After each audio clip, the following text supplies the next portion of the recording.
Hey everybody, Dave here with a special gift for you in honor of the Cyberwire celebrating our 6th anniversary. For this week only, get 60% off your first year of Cyberwire Pro subscriptions as a thank you to all of our listeners. Visit thecyberwire.com/pro and use code CyberwireAnniversary2022 to redeem this celebratory offer. And thanks for 6 amazing years. Welcome to the Cyberwire's Research Saturday podcast, brought to you in part by Collide, endpoint security powered by people.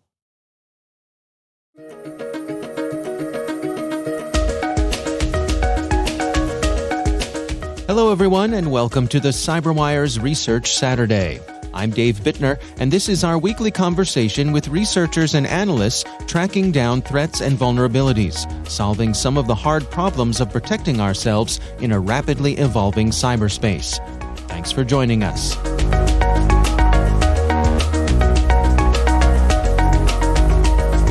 One of our ThreatOps analysts had found a peculiar file. It was a auto run, so just kind of a program or an application that was scheduled to start up automatically when a computer either turns on or a user logs in, and it just looked a bit odd and peculiar. That's John Hammond. He's a cybersecurity researcher at Huntress. The research we're discussing today is titled Targeted APT Activity, BABYSHARK is Out for Blood.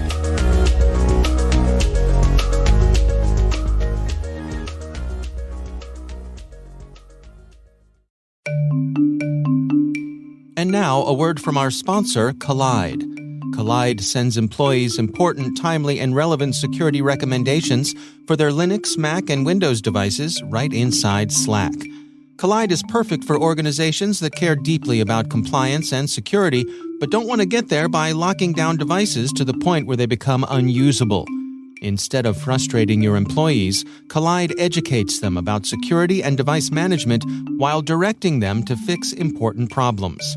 At Collide, they know end users are IT admins' most significant untapped resources and key to solving the most challenging security issues, including instructing developers to set passphrases on unencrypted SSH keys, finding plain text two-factor backup codes, and teaching end users how to store them securely, and convincing employees to uninstall evil browser extensions that may sell their browser history. Those are just some of the many use cases not solved by locking down devices. You can try Collide with all its features on an unlimited number of devices for free for 14 days. No credit card required. Visit collide.com/researchsaturday to sign up today. That's KOLIDE.com/researchsaturday. Enter your email when prompted and receive your free Collide gift bundle after trial activation. And we thank Collide for sponsoring the show.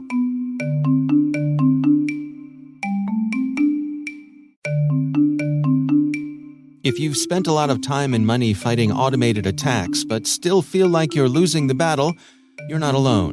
The truth is, bad bots adapt in seconds and evade expensive, difficult-to-maintain defenses. Now there's a better way with Casada. Casada has flipped the script on bots, ending the game of whack-a-mole. Casada's elegantly simple yet superiorly effective approach puts the burden where it belongs, on the attackers, not your business, stopping bad bots for good. Casada takes just 30 minutes to deploy and shuts down malicious automation in real time with no manual setup, no annoying CAPTCHAs, and no complex rules to manage. Casada stops the bot attacks others can't. Start today with a free instant test at casada.io/cyberwire. That's KASADA.io/cyberwire. And we thank Casada for making it possible to bring you Research Saturday.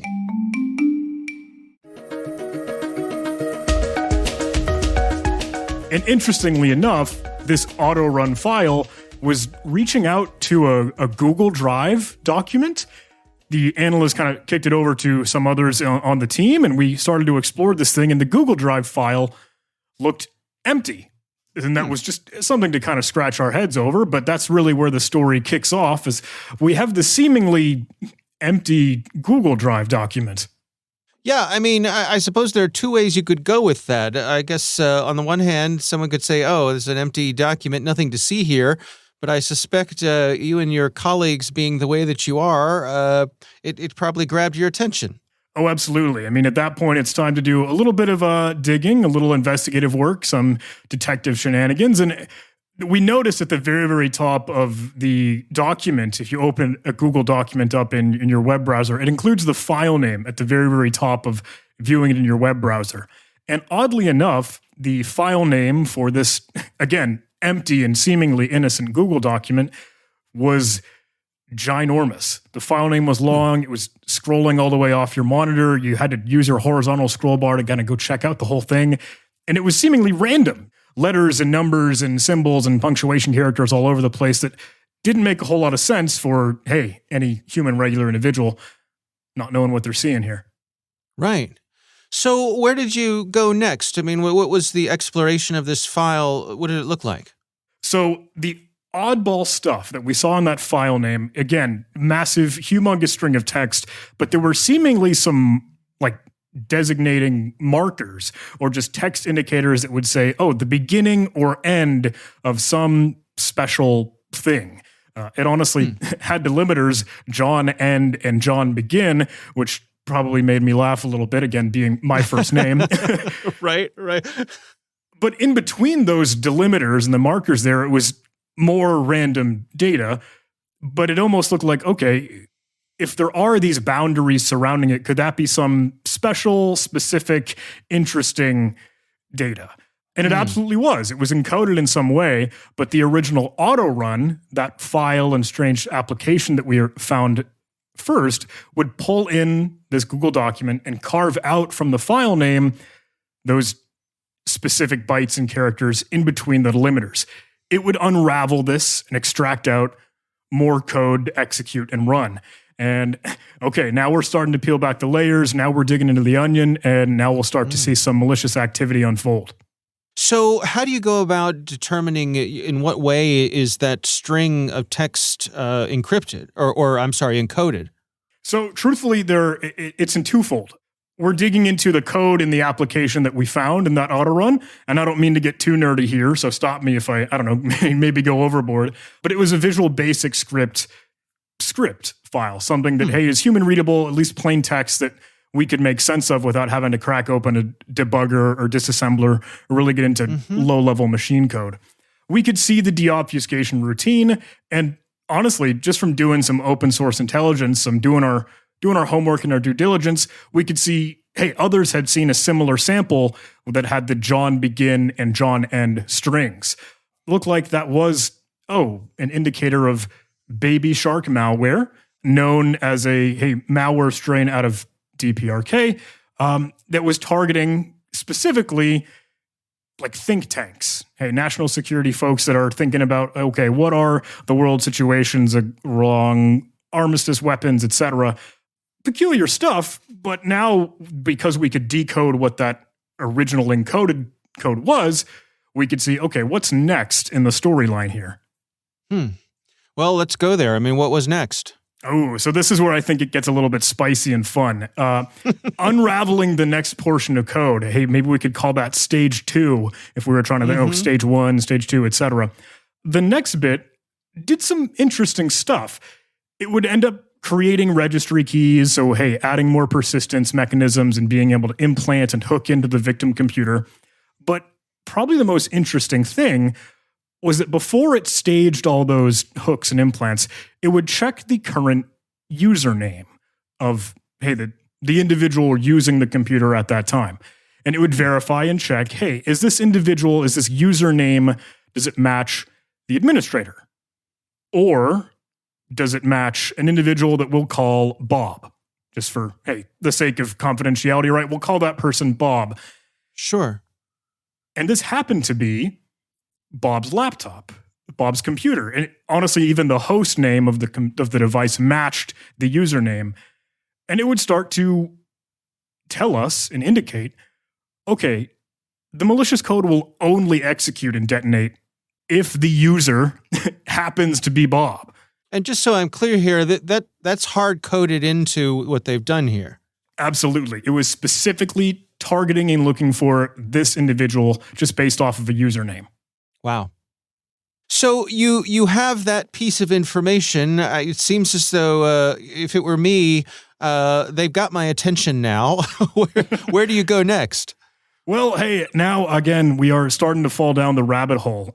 With the other persistence mechanisms in place, we could kind of dive into what those code samples were, see what activity and nefarious stuff they were up to. And we started to see a whole lot of communication between what we would consider different command and control servers. I won't, again, get too far deep into the weeds of saying which was what, but it seemed like there were different external endpoints that this malware would reach out and try and talk to. One for sort of staging and saying, hey, I've accomplished this much. I've made this much progress in compromising the target. And the other, a second command and control framework to receive new instructions, to, be tasked with something that it might be wanting to do. All again, knowing that this has to happen if we are executing under the Bob user. So if it is not that particular machine or that particular user or an administrator, it just aborts? That's correct. And then with that, we start to have an interesting sort of cast of characters. I mentioned, sure, Bob seems to be the real victim here, but there were other, of course, computers and devices and laptops and machines for the victim organization. While we were tracking this down, we know, okay, sure, here's Bob's computer, but there were other individuals we could just, name, here's Alex, or here's Charlie. Mm-hmm. And all of these individuals seem to be top level, higher positioned people of authority and power within that organization. So we thought, wow, this is starting to look a little bit spooky. We have genuine advanced persistent threat activity targeting a think tank going against specific people of power within that organization. Diving through more of the code, we found evidence of remote access Trojan. And I have to admit, maybe I'm going out of the edge of my understanding here, but I believe that was alluded to potentially Kim Jong Rat, another malware sample well-known along that strain. Others that seem to track browser tabs, like, if you have Microsoft Edge open, or if you have Google Chrome open on the computer, it's keeping track of the tabs that you're navigating to. It's just listening and stealing whatever information it might be able to get its hands on. Obviously, maybe some cyber espionage or some exfiltrating stuff for that victim organization. Now, you mentioned that there were other folks who had this on their machine, so we're going to call them Alex and Charlie. Was the code similarly customized, right, for them? Interestingly enough, there were sort of variants in a couple of the different staging persistence mechanisms. But again, the core executing module, I guess we could call it, is still only focusing and digging into strictly Bob. But it's interesting that we saw some tidbits of, again, the remote access Trojan or the keylogger functionality and tracking Google Chrome tabs and Microsoft Edge tabs on those other devices. We did our best, doing the due diligence, trying to see where all these other hooks and claws and malicious code and where they could be. And that was a wild ride, for one thing, just uncovering the pieces and seeing how deep did the rabbit hole go. But we had one last lingering question. Okay, sure.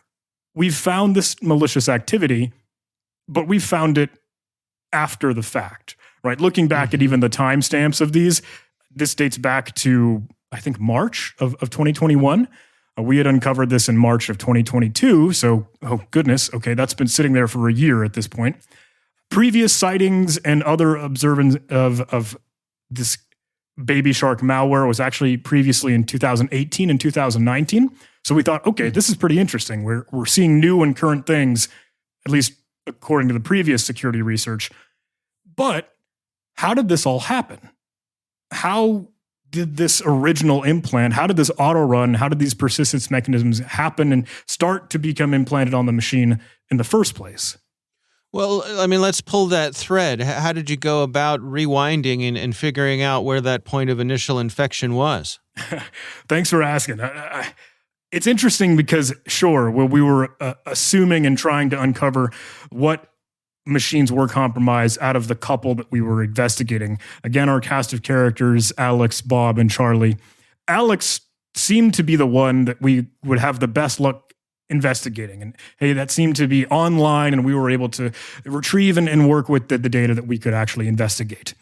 Now, this individual, Alex, they had seemingly been the first that was infected. Looking back at all the timestamps, okay, they are our patient 0.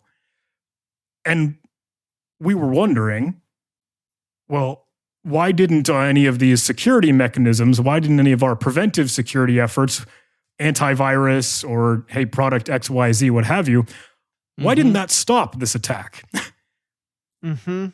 Presumably it at least was tracking it. So we thought, well, let's go look at the logs for, hey, that antivirus product. Is there anything that we might be able to gain some insight from what happened when around the timestamps of the known persistence mechanisms? That was a very cool thing, because at least thankfully, well, if the antivirus product didn't stop the intrusion, it at least kept track of the logs of what was downloaded and when. Right. To what degree is that searching for a needle in a haystack? How are you able to narrow your search parameters? Ooh, super good question, because you're absolutely right. It is a needle in a haystack. This individual, Alex, thankfully happened to not delete most of anything. So the logs, for one thing, in their antivirus records were worthwhile and good, because we could at least have all the, notes and traces of things happening for the past year. But we know, this antivirus is even looking at and scanning things that are downloaded onto that endpoint and the device. Interesting tidbit, though, if we look across what was also downloaded and retrieved from the other infected devices, Bob, Charlie, etc., where's the commonality? What could we sync and key off of that all of these individuals seem to download around the same time frame? Yes, and that was kind of the hunch we were cluing off of. Very clever. And then that paid off for you. It absolutely did. And I think this might be some of the most interesting and cool parts of the story here, is that we found this zip file. We found this archive file, a compressed file. It was a VOA_Korea.zip. And now I'm not, pointing fingers and naming names or anything. That was the file name, VOA_Korea.zip. Right. VOA, alluding to the Voice of America. And interestingly enough, all of the infected individuals had downloaded this file. But when we tried to look, we tried to see, we wanted to go explore, can we retrieve this file? Can we get our hands on that? Because this could be the smoking gun. But it wasn't there. It was a bummer. Man, we couldn't track down where that file might have been. Was it deleted? Did the malware clean up its tracks? Did it just wipe its fingerprints? It wasn't there. So what next? Here's a fun tidbit of, leaning in on Alex. They happened to download that file twice. So, on your computer, when you download something a second time and it has the same file name, it just adds sort of a parentheses 1 or a parentheses 2 at the end of it. We saw, thankfully, there was a VOA Korea 1 wrapped in parentheses .zip file. And we think, we could still latch onto this. So perhaps whatever was looking to cover its tracks and delete the file hadn't accounted for this possibility. Right. There could very well have just, happenstance, maybe an accident, maybe something that user happened to download this file twice. And while it opened up only one of those, sure, if the malware were to clean up its tracks, well, the other copy isn't the one that's executed, so it didn't scrub and remove that. So what did this file reveal? So our VOA Korea 1.zip was a password-protected and encrypted zip file. And we thought, dang it, there's no way we could be able to figure out what that password might be. There's no way we could kind of unravel the pieces here and see how this all began, because we just couldn't tell what that password is. We couldn't ask the organization and say, hey, I'm sorry, infected individual. Do you happen to remember, however much long ago, what this email could have been, how you got this, etc., what password it might have been? We didn't go that far. We didn't ask those questions because it's a strange thing to ask, especially, hey, we're looking at some of the other activity on the device. But we thought maybe we could switch from our threat hunting mentality to a little bit more of our hacking mentality, put our hacker hat on for just a little bit. Can we brute force or crack the password to the zip file? So for any listening in that might happen to be, pen testers or hackers or ethical hackers, etc., we were throwing John the Ripper, we were throwing Hashcat, we were using word lists and rules files, and we couldn't get this thing. But on a whim, just by luck, I think I was the one trying, hey, can we just use a boring basic brute force? Test the letters in the alphabet and principal characters, AAA, AAB, AAC, and go down the list. What's the password here? Eventually, we found the password VOA 2021. Yeah. Of course it is. Pretty silly, pretty boring, but hey, that gave us the keys to the kingdom. Right. Whatever works. Is how long of eventuality are we talking about here? Do you have any sense for how long you were banging away at this? I mean, it's not a whole lot of characters. It's 5 characters, so. Well, let's see. That would have been probably 4 or 5 in the morning by the time we were that far down the rabbit hole. It might have been maybe a half hour or an hour before we opted to, hey, let's just let it brute force ad hoc. And truthfully, it would have honestly maybe took us 5 or 10 minutes or less trying to determine what that password might be. But inside of the zip file was voakorea.doc. And if folks happen to know that file extension, hey, that is a Microsoft Word or Microsoft Office document.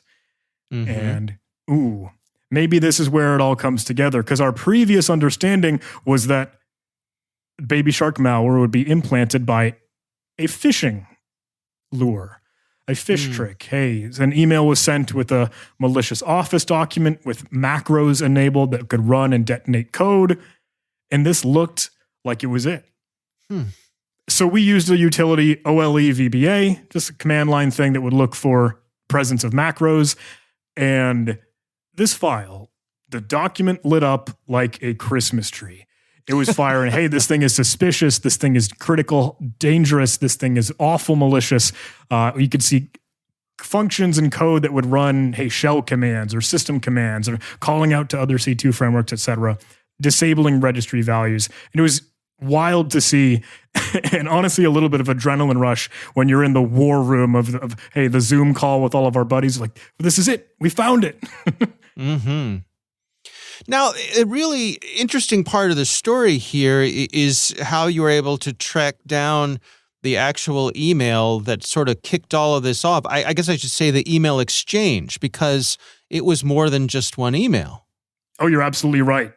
Now that we thought we had the bigger picture, hey, we found the smoking gun, we found the phishing document, the malicious macro-enabled Word document that kickstarted this whole thing. Now we kind of want to go back to this organization and say, hey, here's the story, here's everything that we know, we've enriched as much data as we can for you, but we kind of have to ask, do you or your personnel remember this happening? Do you have the email records with this attachment, with anything that could tell us about it? So we could, again, understand more here for both of us, for both us, the analysts, and for them, for their understanding. And they came back and they said, hey, we found the email. We see the initial compromise from Alex in this original email.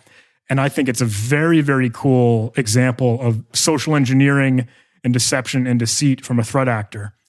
Because the original email sent to the victim is saying, hi, I am a reporter or some journalist with the Voice of America Korea, and we're just doing a new project and some understanding on Korea and its other things that it might be happening. Again, something that could be a news story worthy, but they wanted to get some other insights and resources from this think tank.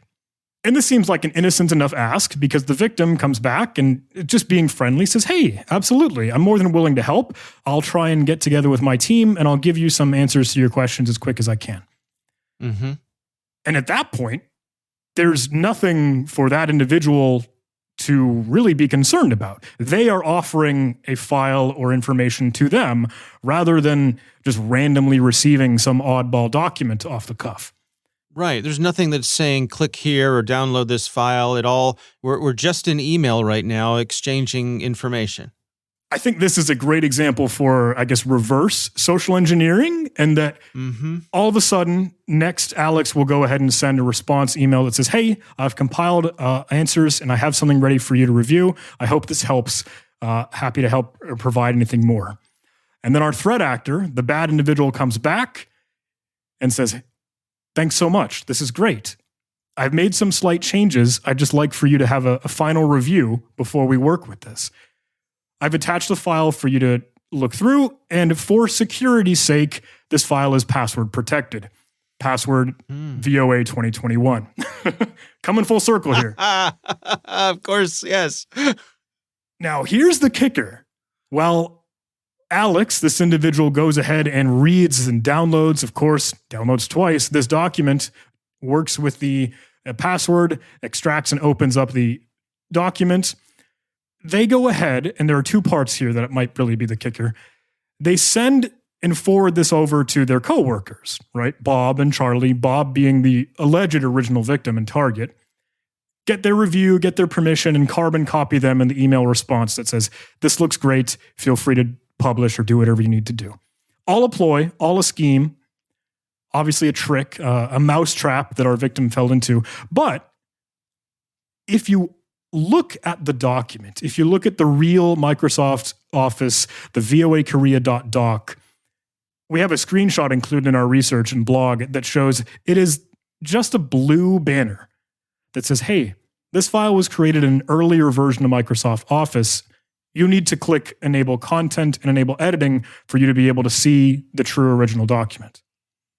Now, I don't know if you or others listening in happen to sit through, hey, some cybersecurity hygiene 101 standard security training, but in my mind, that's just the most vanilla, cookie cutter, and classic scam.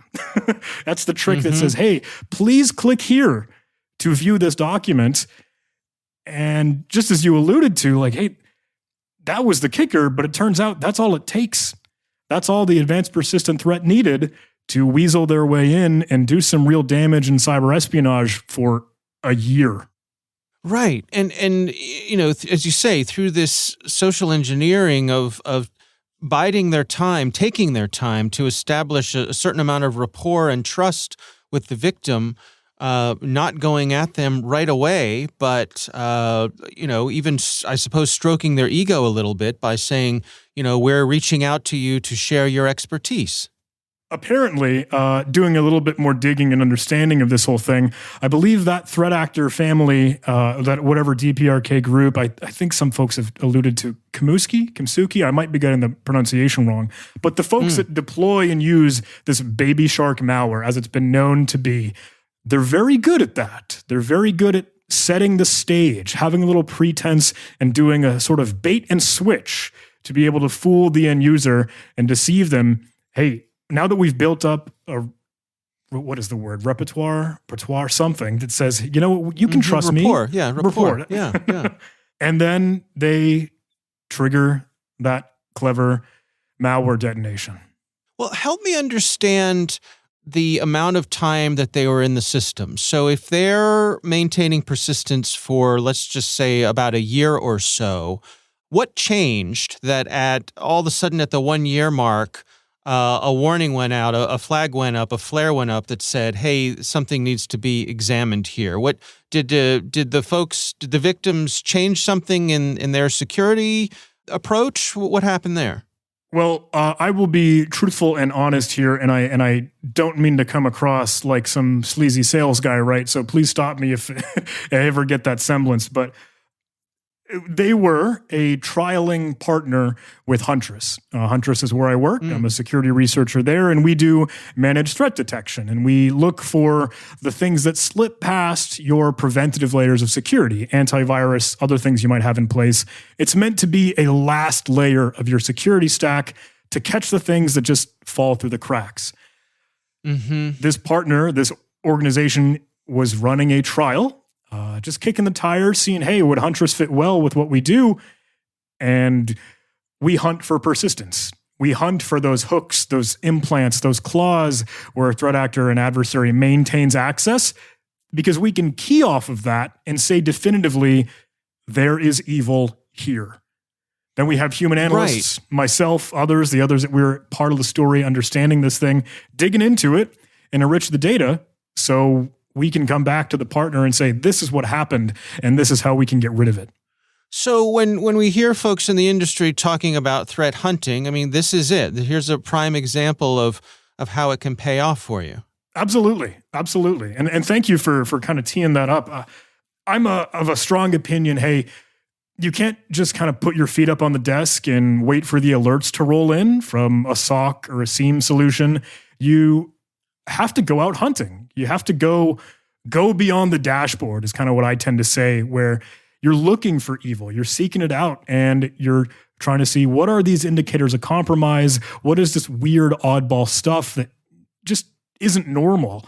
And having humans in the mix, having my eyes on it or your eyes on it or anyone else, we're the ones that have the context. We know what's good, bad, and ugly. And that is how we could pull back the pieces where the antivirus here was maybe just sleeping on the job. You know, it seems to me like this is also a great example of how you can benefit from having defense in depth. You know, in this case, we're not here to say that, you know, antivirus is worthless or that you shouldn't have it. We're saying that because there were multiple layers of defenses there, when it slipped through one, you had something else there to help catch it. Oh, absolutely. And I am super duper glad you mentioned that. Thank you. You're absolutely right. And that it's all about layered security. It is defense in depth. I draw this analogy because I come from sort of a Coast Guard or Navy background. In the Navy, there are submarines, right? Underwater, and there's always water pressure surrounding them. One puncture, one hole, one something in the hull of the frame that could let water move into the submarine, that could sink the ship, right? But that's why you have watertight bulkheads. That's why every single compartment space is compartmented out so that, hey, water moves into one thing and there's danger and a threat. It's not going to bleed and leak into the other components of the ship and do more damage. It's contained, it's restrained. And that, I think, is what part of the allure and benefit of defense in depth is that you've got this maintained. So what are the take-homes here? I mean, in terms of what you'd like our listeners to come away with of how to approach their own systems, I mean, is that really the bottom line, that defense in depth is where you need to be? There are a lot of things to take away, truthfully. Yes, we know defense in depth is in the mix. We know, hey, prevention may fail. We know, hey, humans should be part of the equation. And while I can say and kind of ride on the soapbox all too long, hey, that's why we threat hunt. Cybersecurity is a constant thing. It's a heartbeat. We have to earn it. But I would honestly harp back to the phishing email and the malicious documents, because I think there's a really, really strong takeaway there that is a little painful. When we saw that Microsoft Word document and it's just right out in front of us, please click here, I wince and I cringe, because wasn't this supposed to be an advanced persistent threat? And we're still getting fooled by the small stuff? Hey, I know security practitioners on a professional say, use strong passwords, enable multi-factor authentication, be careful of the links you click on, yada, yada, yada. It sounds so trite and overused and oversaturated, but we need to keep driving that education home, because that's where a lot of these risks come from. And that, I think, is something that we'll never get away from. I know it sucks when you hear me or anyone else get up on the soapbox and say, hey, the cybersecurity basics, the bare bone essentials of security hygiene, that still needs to be said.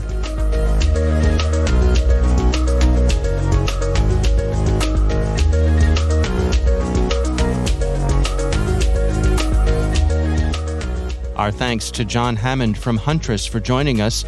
The research is titled Targeted APT Activity, BABYSHARK is Out for Blood. We'll have a link in the show notes.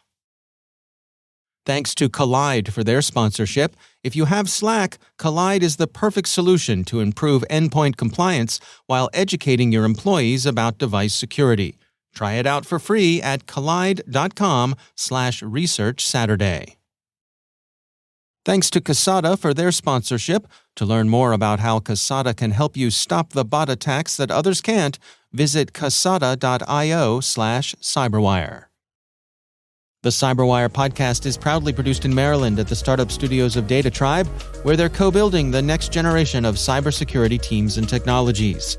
Our amazing Cyberwire team is Liz Irvin, Elliot Peltzman, Trey Hester, Brandon Karpf, Eliana White, Puru Prakash, Justin Sabi, Tim Nodar, Joe Kerrigan, Carol Terrio, Ben Yellen, Nick Valecki, Gina Johnson, Bennett Moe, Chris Russell, John Petrick, Jennifer Iben, Rick Howard, Peter Kilpie, and I'm Dave Bittner. Thanks for listening. We'll see you back here next week.